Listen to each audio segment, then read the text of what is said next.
Ito na guys, yung ipapalit kong contact point o switch door. Ayan. Gagawin natin, ikakabit na natin sa ano, yung pinagputulan natin. Lalagyan ko muna itong tube na. Guys, magandang araw. Makire-repair na naman ako ngayon ng isang dryer. Yung Recabrad 6.8 kg. Okay, titest ko muna. Bali, dinala to dito sa akin. Pina-check up na daw po ito. Kasi hindi na-repair. Dito sa akin na ito guys. Titesting ko muna kung ano yung sira. Kung may function pa ba. Ang katropa. Timer lang ang mag-ana ngayon. Check ko muna. Wala. Pubunutin ko muna sa saksakan. Ang gawin natin. Total wala namang function kahit ugong, wala naman. Bali, pinatingnan daw po ito sa iba lang, hindi na repair. Ayan, wala na mga screw. Nahin ko dito ko chitikin. Ayan, sa loob. Ayan, guys, sunod kong gagawin itong fuse. Chikapin natin yung fuse kasi wala man lang pakiramdam. Yan guys, hindi naman putol, okay naman. Bali, susunod kong gagawin, hindi ako guys gagamit ang tester dito. Itong linya, ayan, dalawang linya na yan, ayan. Ayan. Ito guys yung running nya, ayan. Ito yung running nya, galing sa line to. Ito naman yung ano nya, common, itong blue, yan. Tapos itong blue dito sa kabila, dito yung galing sa plug, itong line 1. Ito yung line 1 nya, yan, papunta rito. Yan. Yung gagawin ko guys, ito yung running nya, yan. Pakita ko sa inyo guys kung paano mag-check ng walang tester. Ganahin yung dryer, paano mag-check up kung okay pa ba yung motor. Yan guys, yan. Ito yung line 1, ito yung common nya, yan, dyan ang fuse. Ito yung line 2, live 2, yan, galing yan dito isa. Ito yung line 1. Ito yung running nya, yan, kulay brown. Ngayon ito, pupunta yan sa contact point doon sa switch door, tapos dadaan ng timer. Ayan, may wire yung timer na dalawa, dito nakakonect rin yun sa contact point. Ito yung wire ng isang timer, ito na yung out nya, lalabas. Ayan guys, running, yan.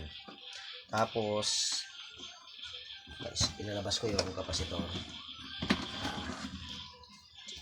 Check tayo guys na walang na tester. Paano natin check na walang tester, okay pa ba yung motor. Yan guys, ito yung running nya, ayan, nakakunik yung ito yung running nya kanina, ayan. Ito, nakakunik yung isang wire ng kapasitor, ayan. Bali, lang UF to.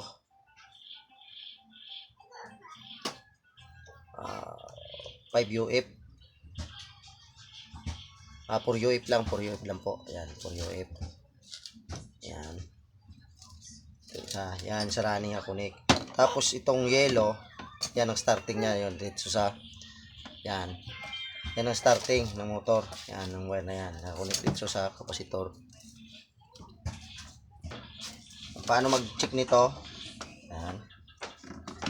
Para malaman natin kung saan bang sira. Kung dito ba sa loob or dito sa motor.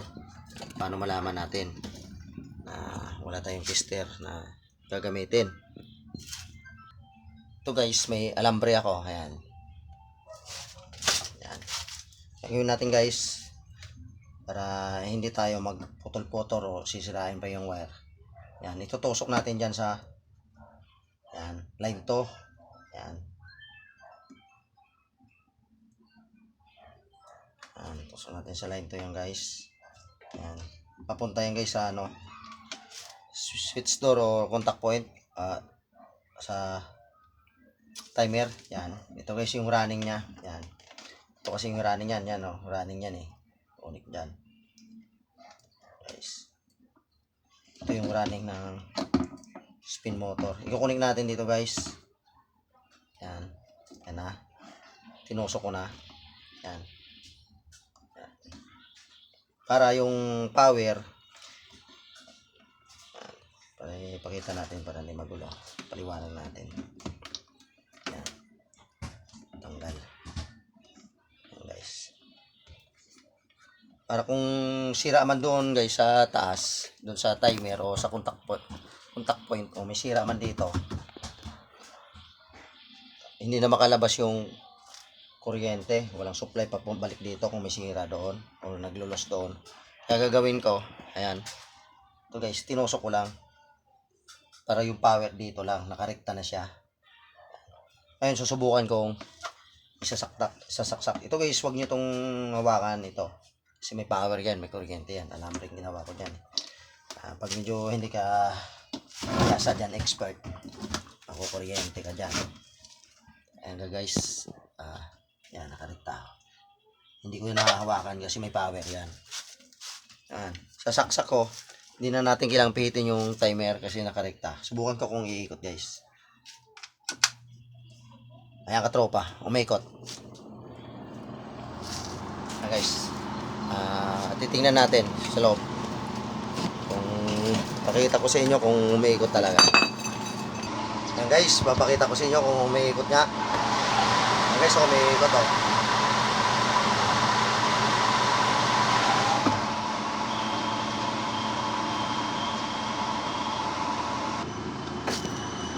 Yan guys, yun lang paano mag-check ng spin motor na walang tester. Kung paano pagaganahin kung walang sira yung spin motor. Dito lang sa taas guys, madali lang guys mag-check. Iikot talaga yan basta walang sira lang yung spin motor. Basta dito lang ang sira nya, irerekta mo lang doon sa baba. Yan, katulad sa ginawa ko. Yan, umiikot na. Kaya ibig sabihin ang sira dito sa loob. Tingnan natin guys, baka contact point lang masira nito yung sa switch door. Guys, po buksan na natin yung sa taas. Tanggalin ko muna ng kabit na preno para mabuksan ko.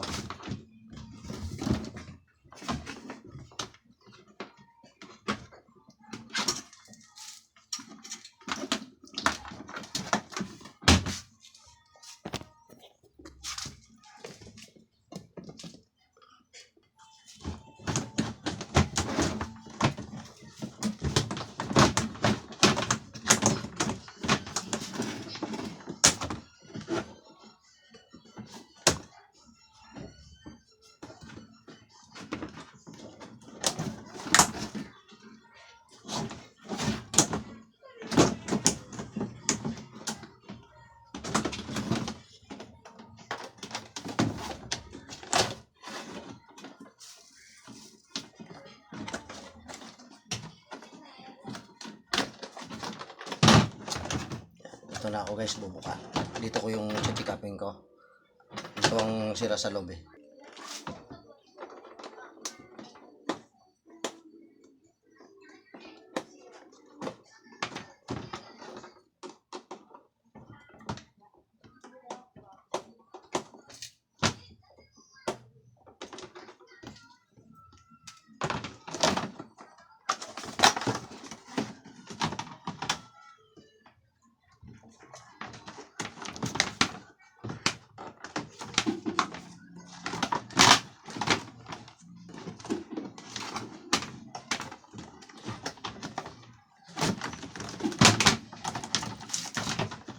Na guys, nakita ko na ang sira.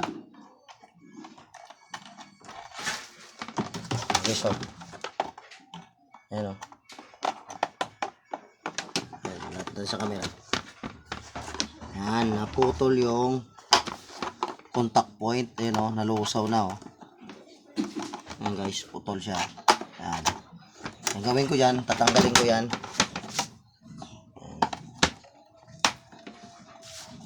Tropa, tanggalin ko.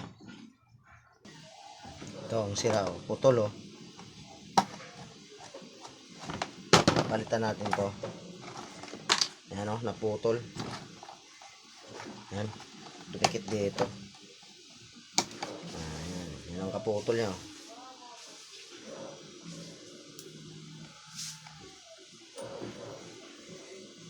Putol siya. Papalitan natin ang contact point o switch door. Itong plastic na lusaw, oh.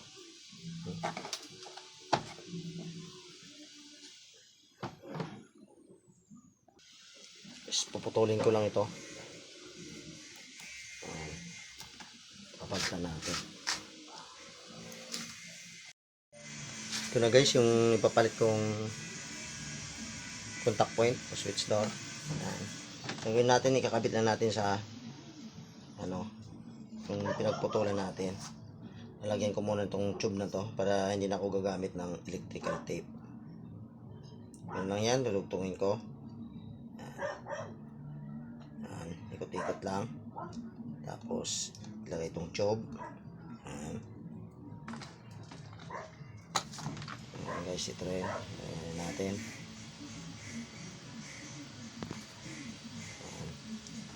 Ilugtong din natin dito sa isang pinutol. Ayan guys. Tapos iinitin natin sa apoy. Ayan. Ayan guys, may posporo ako. Ayan. Ayan. Hindi natin yan guys. Iinitin natin yan para sumikip. Ayan. Ayan lang yan guys. Na hindi na tayo gumamit ng electrical tape. Ayan. Okay na. Tapos ilalagay natin dito sa pinagtanggalan. So natin tinanggal kanina, doon natin lalagyan. Doon natin ilalagay. Okay, so nakikita nyo. So mano yung camera natin lang. Yes. Natin ilagay sa pinagbaklasan natin ng contact point. Ayan. Tapos i-screw. Ayan.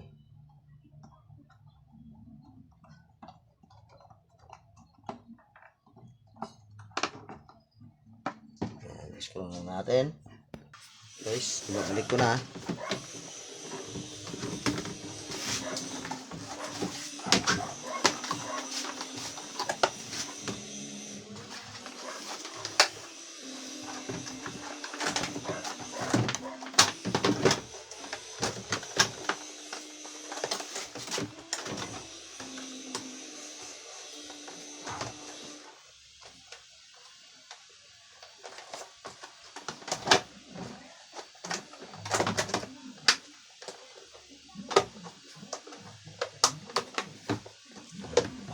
Iskruhan.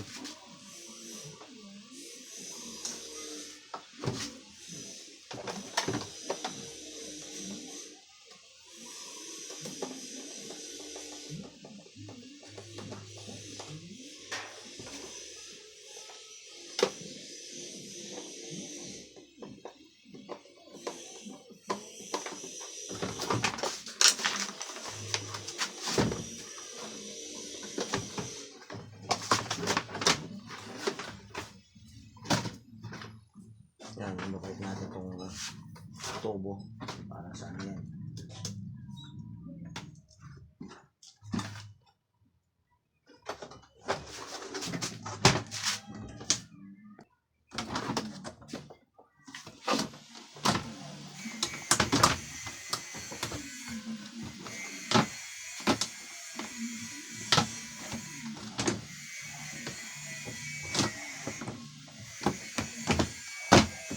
Bago natin iskruhan, testing muna natin. Sasaksak ko muna.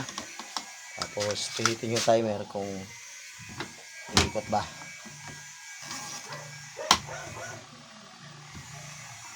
Okay, medyo muna yung preno. Kaya hindi umikot kasi napigilan ng preno. Sasabit muna natin. Nakapreno eh. Hindi umandar.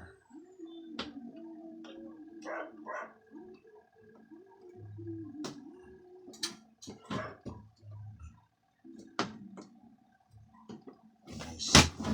Balik na. Ngayon gagawin ko, saksak ko na. Pinit ko na yung timer eh. Ayan na guys, umikot na siya. So yun guys, makita. Ayan. Bubuksan ko. Ayan guys, so umikot siya. Pag binuksan natin, mamamatay na kasi gumagana na yung kinabit natin na contact po ito, switch to. Ayan, pag sinarado ko, under yan. Okay, so. Okay, ayos na yung nirepin natin. Kung nga pala, kung bago ko pa lang sa aking channel at kung gusto mo aking video, paki-subscribe na lang po at urigil na para sa YouTube channel. Salamat sa panonood ng aking video. Salamat!